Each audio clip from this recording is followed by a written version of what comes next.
Olá, hoje é o nosso encontro de número 2. Vou continuar a leitura junto com vocês do livro A Outra Filha, página 14. Existe outra história. Minhas fotos de bebezinha gorducha e de menina robusta são enganosas. Aos 10 anos, no momento do relato da sua morte, carrego um passado penoso de criança frágil, vítima de doenças insólitas e de acidentes, detalhados pelas pessoas da minha frente, e que me distingue das outras crianças que pegam simplesmente sarampo e catapora, doenças que também pego e que duram mais tempo. Alguma coisa entre uma maldição e uma graça. Já comecei mal. Com poucos meses de vida, uma febre aftosa, caso raríssimo de transmissão da vaca para o humano pelo leite da mamadeira. Depois, quando comecei a andar, a descoberta por uma cliente da mercearia de que eu estava mancando, o que levou a ficar imobilizada com gesso durante 6 meses. A queda em cima do caco de vidro de uma garrafa, aos 4 anos, no pátiozinho atrás da casa, que me furou o lábio, ela dizia, levantando o polegar. Dava para enfiar um dedo dentro, e deixou uma cicatriz redonda. Além disso, uma miopia que não para de se agravar e dentes já cariados. Nessa enumeração falta o essencial. Aos 5 anos, por pouco não morri. Existe outra história. Nessa eu sou a heroína. Conheço de cor o domingo de verão em que você surgiu em minha existência de criança. Ela, minha mãe, narrou tantas vezes essa história, sem se esconder, na minha presença e com mais frequência que meu pai. São as mulheres que conservam o registro das infâncias. Sempre com alegria, porque invariavelmente ela desperta o estupor incrédulo e o maravilhamento do público que a escuta. Essa parte aqui, que ela diz assim, são as mulheres que conservam o registro das infâncias. Repare que nas páginas anteriores ela ouviu sobre a irmã através de uma prima e de uma amiga da mãe, né? Mulheres. Em agosto de 1945, no parque de Lillebonne, machuquei o joelho com um prego enferrujado. Vários dias depois, diante do meu cansaço anormal, meu pescoço duro e minha dificuldade em abrir a boca, eles chamaram um médico. Ele era inexperiente. Depois de ter me examinado, ficou em silêncio e, em seguida, disse: espero estar enganado, vou chamar um colega. Era tétano. Nem ela nem ele sabiam do que se tratava. Nunca tinham ouvido falar. Os médicos injetaram em mim doses cavalares de soro antitetânico e disseram: se ela não afrouxar os dentes até essa noite, não vai ter jeito. Então ela me fez beber uma água de Lourdes, introduzindo-a entre os meus dentes cerrados. Minha boca tornou a abrir. No dia seguinte, no dia de ação de graças, ela foi a Lourdes. Viajou uma noite inteira num trem com bancos de madeira, tendo para comer apenas uma lata de sardinha por conta do racionamento, e percorreu de joelhos o caminho da cruz pela montanha. Ela me trouxe uma boneca que andava sozinha e que chamava Bernadette. Preste atenção que essa parte aqui é muito importante, que é o seguinte. A autora aqui, né, a Anne, teve uma doença. O médico vira para a mãe e diz assim, olha, se ela não abrir a boca, se ela não afrouxar os dentes até essa noite, não vai ter jeito. Trocando miúdos, né? Ela vai morrer. Essa mãe faz uma espécie de... Eu não vou usar o termo corrente de oração, mas assim, uma espécie de uma promessa, né? Tipo, essa parte aqui é algo relacionado à fé. Então, assim, é preciso ter muito cuidado para falar sobre isso. Porque, por exemplo, vamos imaginar que você que está me escutando tem um filho ou uma filha, e você é evangélico, cristão, espírita, umbandista, enfim, qualquer outra religião. Aí o seu filho está com um problema, está no hospital, está internado, tem uma doença, e você, né, está rezando por ele, você ora pela vida dele, você pode, por exemplo, fazer promessas. Então, olha, se o meu filho for curado, eu nunca mais vou colocar uma gota de álcool na boca, ou eu vou caminhar a pé 40 quilômetros descalço. Você, né, dentro desse cenário aqui, a mãe foi até esse lugar, né, fez ela beber uma água de Lourdes, né, tendo que comer apenas uma lata de sardinha. Ela meio que... Eu não vou usar a palavra torcer, mas preste atenção na palavra desejo. A irmã dela, que veio antes dela, morreu por uma doença. Ela teve uma doença também, não igual a irmã, mas teve uma doença também. Mas a mãe não queria perder outra filha. Aí fica a pergunta, por que que eu, no caso a autora, né, colocando aqui pra gente pensar, por que que eu sobrevivi e a minha irmã não? Vou repetir. Por que que eu sobrevivi e a minha irmã não?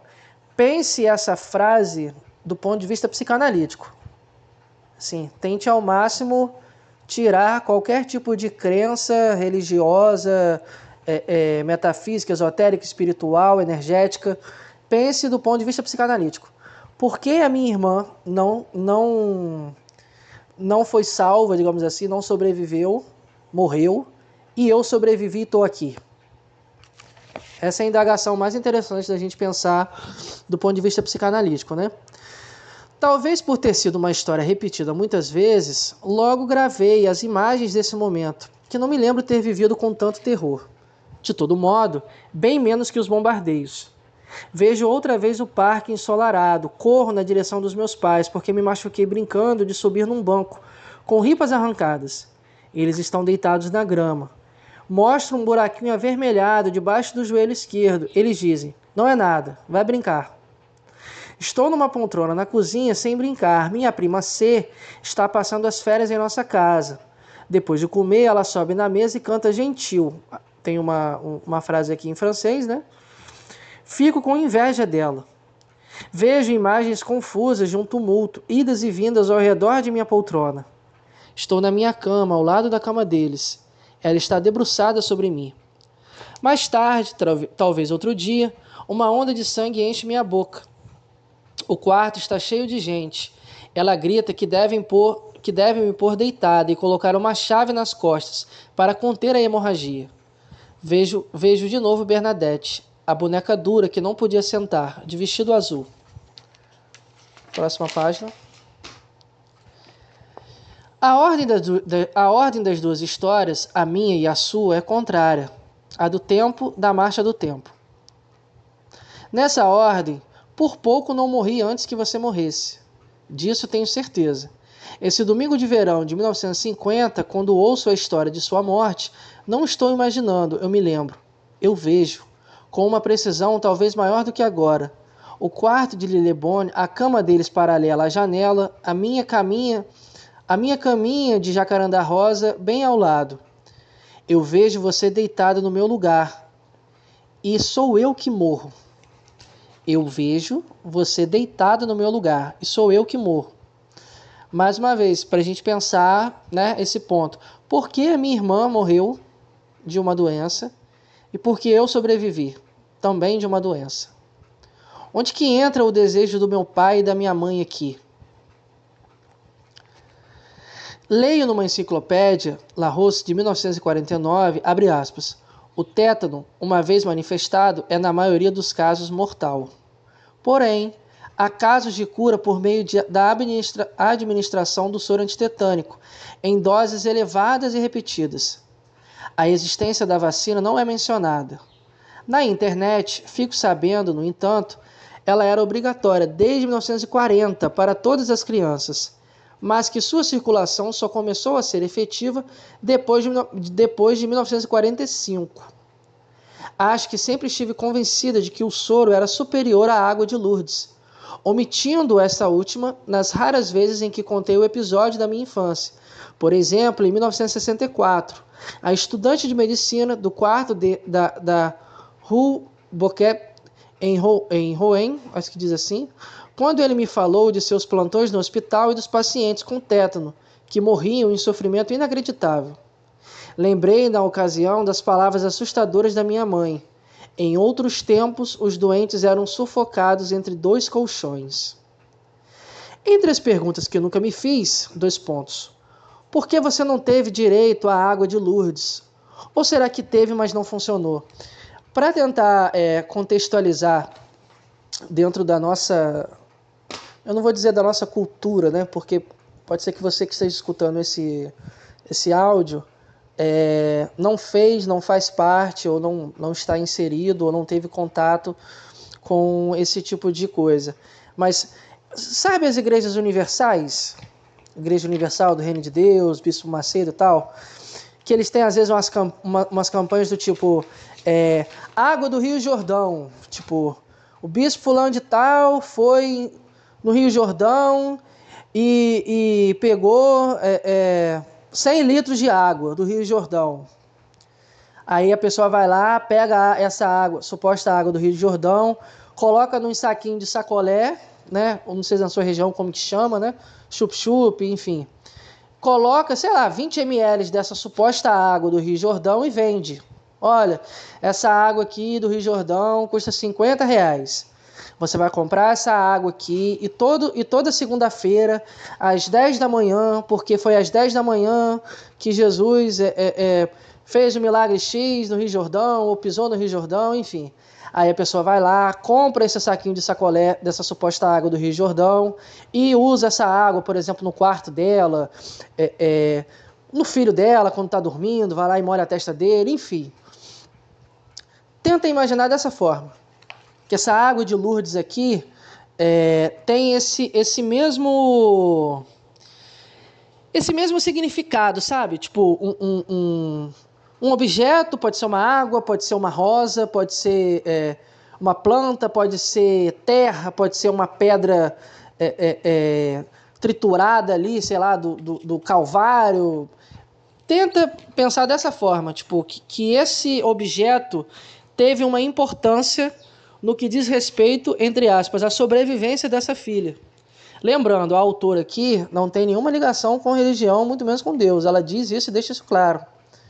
Então, assim, mas às vezes para essa mãe, o que curou a filha dela foi essa água. Então, aqui, mais uma vez, a fé aqui entra em jogo, né? Então, por exemplo, vamos imaginar que uma convulsão dura em média 5 minutos, de 3 a 5 minutos. Enrolou a língua, ficou roxo, né? Falta de oxigenação no cérebro, começou a tremer ali e tal.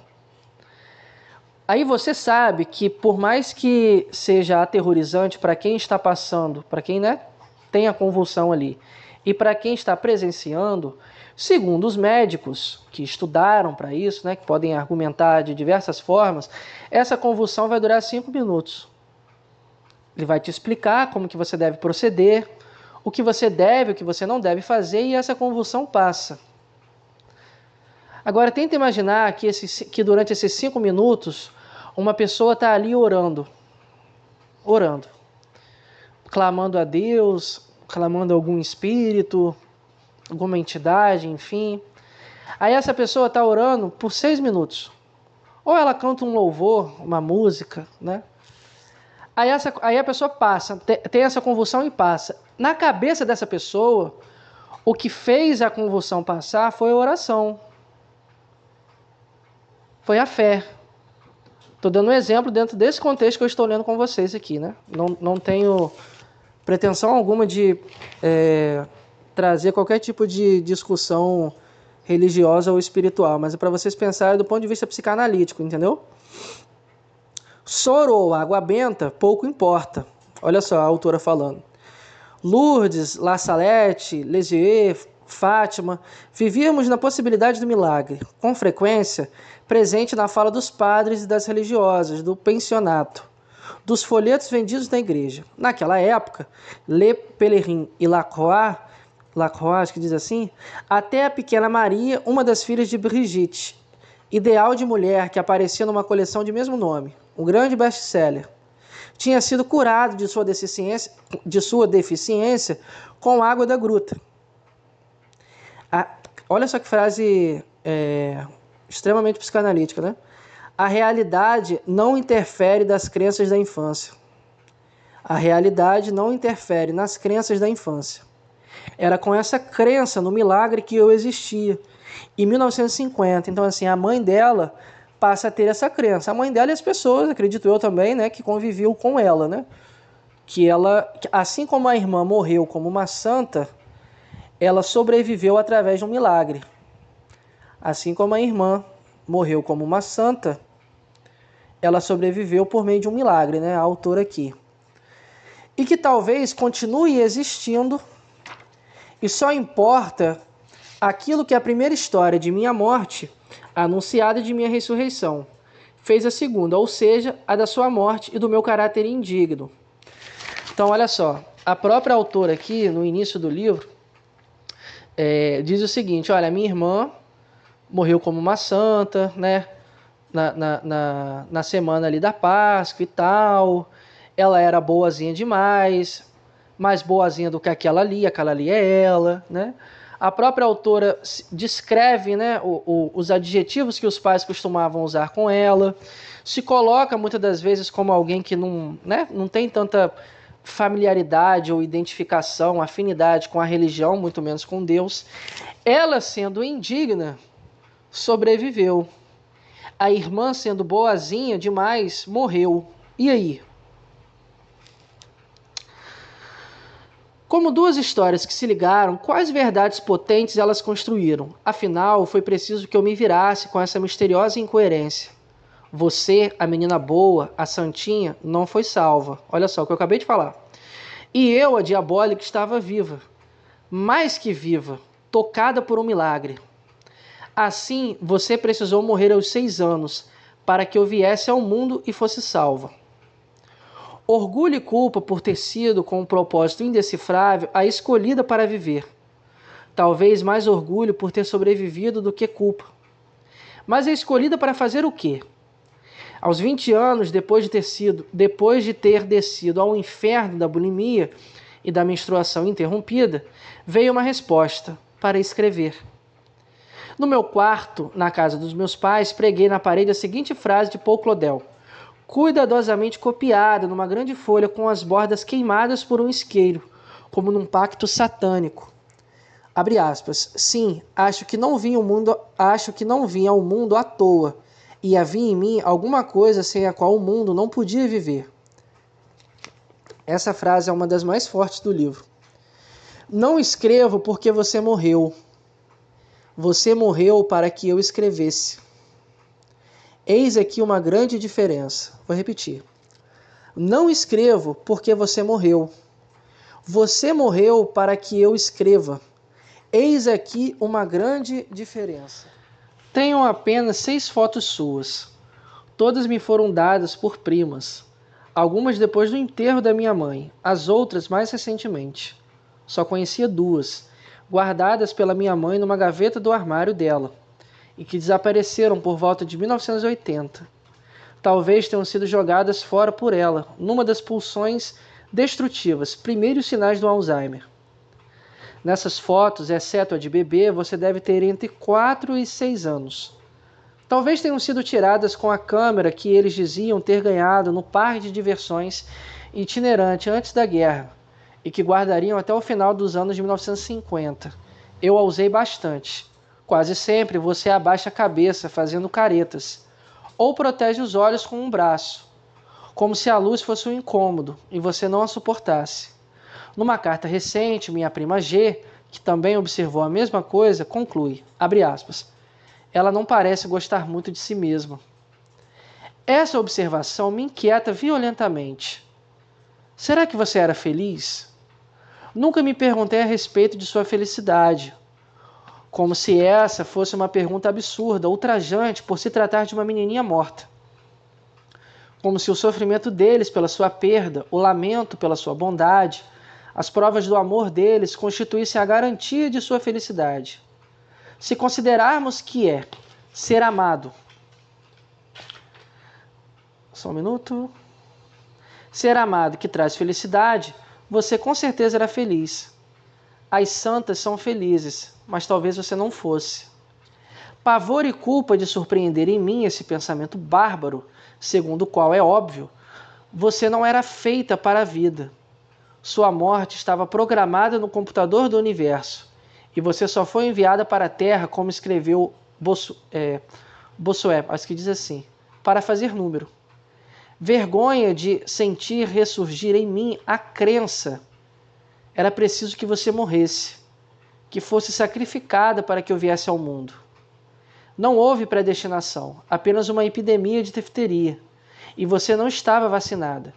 Segundo a Wikipédia, a vacinação se tornou obrigatória 25 de novembro de 1938, você morreu 7 meses antes. Então, olha só, a autora está o tempo todo trazendo também a visão dela bem racional da situação, né? Ela, ao mesmo tempo que ela joga para o leitor do tipo, será que você teve que morrer para que eu viesse, para que eu existisse? Ou será que faz parte da missão que eu tenho na Terra, que é escrever, o fato de você ter morrido? Tipo, a mesma coisa do Van Gogh, né? Será que o irmão natimorto do Van Gogh precisava morrer para que ele nascesse? Pipipipopopó. Ela joga essas indagações, assim como ela também dá uma alfinetada na psicanálise, né? Quando ela diz que a interpretação da psicanálise colocando o inconsciente é bem sedutora, mas aqui no final desse parágrafo, né? Ela diz, olha, você morreu 7 meses antes da vacina, né? Tipo, se você fosse vacinada, possivelmente você estaria vivo, né? 2 filhas, uma morta e outra que por pouco não morreu. Durante o tempo em que viveu, ela, que era a própria vida em toda a sua exuberância, me pareceu carregar a morte, atraída pela morte e atraindo-a. Até os meus 14 ou 15 anos, eu acreditava de modo confuso que ela me deixaria morrer como você, ou então que ela se permitiria morrer de propósito, numa espécie de punição geral que incluía meu pai, como sinalizava. Vocês vão ver quando eu não estiver mais aqui, que ela dizia nos dias de raiva intensa. Mas isso não seria, sobretudo, uma ameaça de abandono, de ir viver em outro lugar? Então, assim, essa parte é extremamente psicanalítica, né? Quando eu morrer, vocês vão dar falta, ou quando eu sumir, quero ver o que vocês vão fazer, ou vocês vão ver quando eu não estiver mais aqui. Todas essas ameaças falam exatamente disso, uma ameaça de abandono, né? Por exemplo, as cantigas de Ninar, né? Dorme, neném, que a cuca vem pegar, né? Papai foi para a roça, a mamãe foi trabalhar. Então, assim, a criança está ali, né? Sozinha, sem ninguém. Fala bastante disso, né? Essa ameaça de abandono, né? Ela se apressava e voltava num estado bizarro, no qual eu acreditava notar certa satisfação. Ela disse sobre uma mocinha que tinha morrido de tuberculose, com aquele lençol ao redor da cabeça. Parecia Santa Teresa de Lisieux. Quando precisei ser operada no quadril, aos 45, achei que acordaria da anestesia, que morreria antes dela. Assim, você, meu pai e agora eu mesmo, seríamos todos enterrados por ela. No desenho de Jean-Marc Rezé, vê-se de costas um homem de mãos dadas com uma criança, andando por uma ponte estreita, sem parapeito, sobre um abismo. Atrás deles, à direita, a ponte está cortada, aberta por um vazio. À frente deles, à esquerda, no lado onde caminha a criança, um corte idêntico. Observando as marcas dos passos, a do adulto, no meio das marcas das de 2 crianças, é possível compreender que o pai já soltou uma primeira criança no abismo, da direita, e se prepara para fazer a mesma coisa com a segunda, um pouco adiante, enquanto ele prosseguirá por sua travessia tranquilamente até o fim. Rezé intitulou esse desenho como A Ponte das Crianças Perdidas. No entanto, os fatos desmentem o mito. Ela me agasalhava em excesso no inverno. Ao menor resfriado, mandava meu pai buscar um médico. Me levava a consultas com especialistas em Rouen. Me pagava cuidados dentários caríssimos para a renda deles. Comprava fígado de vitela e carne vermelha só para mim. Mas seu comentário, abre aspas, você nos custa os olhos da cara, soava como uma censura por minha fragilidade. Eu me sentia culpada por tossir. Por ter sempre alguma coisa. Minha sobrevivência lhe custava caro. Então, olha só, temos uma mãe aqui que tem medo de perder outra filha, né? Então, assim, ela perde uma filha por conta de uma doença. A segunda filha dela tem uma doença. Ela reza, né? Usa essa questão da água e tal. Essa filha sobrevive por meio de um milagre. E ela passa a ter um comportamento muito de uma superproteção em cima dessa filha, né? Medo que essa filha morra também, né? É claro que eu a adorava. Diziam que ela era uma mulher linda e que eu tinha puxado a ela. Sentia orgulho de ser parecida com ela. Às vezes eu a odiava e cerrava o punho diante do espelho do armário, desejando que ela morresse. Olha só, a melhor definição que você pode encontrar do que o Édipo. Nas páginas anteriores, ela diz, né? Eu não queria saber disso, que eu brinquei. Olha, a melhor definição que você pode ler do que é o recalque. Aqui o que é o Édipo, tipo, ela era uma mulher linda, tipo, olha a admiração, né? Eu tinha orgulho de ser parecida com ela, né? A identificação aqui também. Admiração, identificação. Ela gostava, né? A amava, olha só. Eu a adorava, mas às vezes eu a odiava. Olha só o ódio aqui, né? De eliminar o outro. Cerrava o punho no espelho, desejando que ela morresse. Tipo, desejo de eliminar mesmo esse outro. Isso é o complexo de Édipo, né? A melhor definição que você pode encontrar do complexo de Édipo sem ser num livro de psicanálise. Escrever para você é te falar dela o tempo todo. Ela, a detentora da história, a que profere o julgamento, com quem o combate nunca cessou, exceto no fim, quando ela estava tão miserável, tão perdida em seu desatino, que então eu não queria que ela morresse. Entre mim e ela, tudo é questão de palavras. Repare que nesse livro, no decorrer das páginas, a autora não está falando somente da irmã, mas da relação dela com a mãe dela. Desde o começo, não consigo escrever, ela coloca em itálico aqui, né? Nossa mãe, nossos pais. Nem te incluir no trio do mundo da minha infância. Olha o complexo de intrusão que eu comentei com vocês lá no primeiro vídeo. Não existe um pronome possessivo comum. Essa impossibilidade seria uma forma de te excluir, de te devolver a exclusão que senti na história daquele domingo de verão. O que eu comentei com vocês sobre quando a criança perde esse lugar, né? Quando nasce um irmãozinho. De determinado ponto de vista, bem considerável, o do tempo, não tivemos os mesmos pais. Quando você nasceu, em 1932, eles eram jovens, casados havia pouco mais de 4 anos, operários ambiciosos que se endividaram ao pegar um empréstimo para abrir uma loja no ano anterior. No Valais, bairro das fábricas de fiação de Libone. Ele continuava trabalhando fora, num canteiro de obras de Odde, depois das refinarias de Port-Jérôme. Em torno deles, e neles próprios, fervilhava a esperança trazida pela Frente Popular. A história desses anos em que eles comeram o pão que o diabo amassou e a lembrança das noites no café. Até às 3 horas da manhã acabavam sempre com, abre aspas, mas naquela época éramos jovens. Outro ponto também que é interessante de marcar, né, mostrando que o Édipo é o conceito, na minha opinião, né, pilar da psicanálise. Tudo passa pelo Édipo e nada escapa do Édipo. Se você entrevista, né, ou se você atende 4 irmãos, filhos do mesmo pai, filhos da mesma mãe, você vai ouvir 4 histórias de 4 pais diferentes. Você vai ouvir 4 histórias de 4 mães diferentes, você vai ouvir 4 histórias de 4 pais diferentes, mesmo sendo o mesmo pai, biologicamente falando, e mesmo sendo a mesma mãe, biologicamente falando. Então isso que ela coloca aqui, né, olha, eu não sinto que é o mesmo pai, né, etc e tal, isso acontece com irmãos também, né. Numa foto antes da guerra, sem data, ele a segura pelos ombros, sorrindo. Ele a segura pelos ombros, sorrindo. Ela está com um vestido de bolas grandes, com um colarinho de renda clara. Uma mecha grande lhe cai sobre os olhos. Ela ainda parece a noiva doce e rebelde de 1928. Nunca vi com esse vestido, nem com esse penteado. Conheci a mulher que vivia na sua época.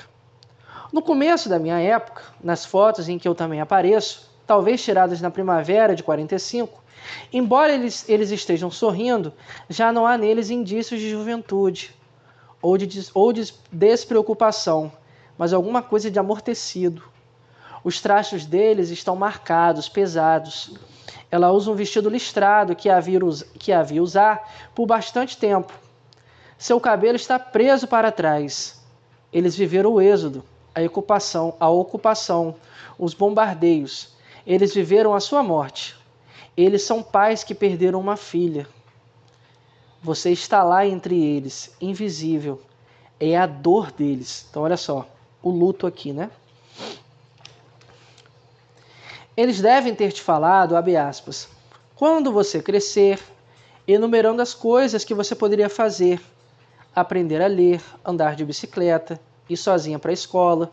Eles disseram, no ano que vem, neste verão, logo, uma noite no lugar do futuro, houve apenas o vazio. Eles disseram outra vez as mesmas palavras para mim. Eu tive 6 anos, 7 anos, 10 anos. Eu te ultrapassei. Para eles não havia mais comparação possível. Estranhamente, achei que ela me culpava por ter deixado de ser criança, por ter virado uma mocinha. Palavras que ela pronunciou no dia em que fiquei menstruada pela primeira vez, com um desconforto excessivo, quase um transtorno, me entregando uma toalhinha mensal. O relato que flagrei no primeiro e último, eles nunca me falaram de você, nenhum dos dois. Não sei quando suas fotos foram escondidas no armário e a certidão de registro no sótão, num cofre enferrujado, onde eu a li. Eu tinha pelo menos 18 anos. Num dia em que ele permanecer aberto, toda semana, revezando-se, eles iam de bicicleta até o cemitério, levando flores no jardim. Às vezes, um perguntava ao outro, discretamente, você foi ao cemitério? Bem antes de saberem que voltariam para Yvetot 7 anos depois, em 1945. Era lá onde estavam quase todos os membros da sua família. E eles desejaram que você fosse enterrada, não em Lillebonne, talvez para que todos se reunissem com frequência na sua sepultura. Nunca ouvi nenhum dos dois dizer seu nome. Soube qual era por meio da minha prima, C. Na adolescência, achei que parecia um nome velho, quase ridículo. Nenhuma menina da escola tinha esse nome. Ainda agora sinto um mal-estar, uma leve aversão ao ouvi-lo. Digo raras vezes, como se ele fosse proibido para mim. Ginette, o nome da irmã dela. Interessante que o nome Ginette significa dádiva de Deus ou mulher de Deus. Você vê que até a escolha do nome da irmã dela tem também essa referência a Deus, né? Ginette, dádiva de Deus, né? Mulher de Deus, mulher de raça. Eles nunca me contaram nada sobre as coisas que pertenceram a você e que eles guardaram. Eles me fizeram dormir na sua cama de jacarandá rosa até mais ou menos 7 anos. Depois compraram uma cama com nicho e a caminha foi desmontada. Os 4 painéis, a estrutura de madeira e o estrado metálico guardados no sótão, remontados em ocasiões específicas para receber uma criança de passagem. Quando minha mãe veio morar conosco, em Annecy, ela trouxe a caminha junto com seus outros móveis. Olha só, a mãe guarda a caminha da filha morta até depois de muitos anos, né? Muitos pais, quando perdem os filhos, ou os filhos são sequestrados ou algo do tipo, né? O quarto vira uma espécie de um santuário, né? Quando minha mãe veio... Eu aguardei no porão e de lá os funcionários que fizeram a mudança a enviaram por engano para Charente, para a casa dos meus sogros, sem me avisar. Logo se livraram dela, como me contaram com um riso descarado no verão de 1971. Eles me fizeram usar até o 6º ano uma pasta de couro escuro que era sua, de quando você entrou na escola. Um modelo que só eu tinha e que era, na prática, bem incômodo. Era preciso, ao abrir, girar com um puxão rápido os 2 bolsos. Senão o estojo e os cadernos caíam espalhando tudo. Como eu sempre tinha visto a pasta em casa, achava que ela fora comprada para mim. E com bastante antecedência, como preparativo para o meu primeiro dia de aula. Eu devia ter mais ou menos 20 anos quando soube que aquela pasta, que ela continuou guardando para organizar os papéis, era sua.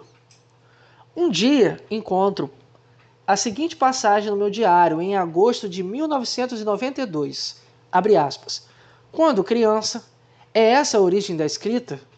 Sempre achei que eu era o duplo de uma outra vivendo num outro lugar. Olha só. Sempre achei que eu era o duplo de uma outra vivendo num outro lugar. E que eu também não vivia de verdade. que esta vida era a escrita, a ficção de uma outra. Aprofundar esse ponto, essa ausência de ser e esse ser fictício. Talvez seja esse o objeto desta carta falsa.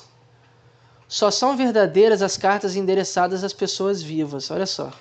Só são verdadeiras as cartas endereçadas às pessoas vivas.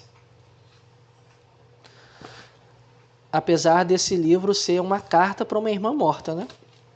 Por isso que eu coloquei como possibilidade a escrita aqui como uma forma de elaborar um luto. Não só da irmã, mas da imagem dessa criança que ela foi, né? E perdeu. Só hoje me faço a pergunta que, embora tão simples, nunca me ocorreu. Por que nunca os questionei sobre você em nenhum momento? Nem mesmo adulta. E quando eu própria já era mãe. Por que não contei a eles que eu sabia?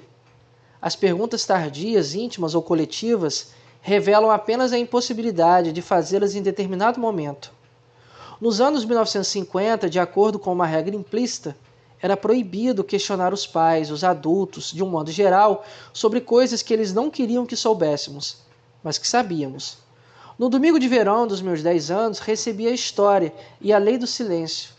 Se eles não queriam que eu soubesse de sua existência, então não deveria perguntar nada. Talvez me conformar com o desejo deles de que eu te ignorasse. Tenho a impressão de que transgredir a lei, coisa que nem sequer imaginei fazer, teria sido igual a dizer algo obsceno na frente deles. Ou até pior, desencadeando uma espécie de catástrofe e um castigo inusitado, que associo aqui à frase do pai de Kafta para o filho. Tal como este conta na Carta ao Pai, inclusive é um livro pesadíssimo, um dos melhores que eu já li também. E que copiei logo que ali pela primeira vez, aos 22 anos, na minha cama no alojamento universitário. Eu vou te retalhar como um peixe. Podemos ficar por aqui nesse encontro de hoje, né? Temos algumas páginas ainda, né? O livro não é tão longo. Até o nosso próximo encontro.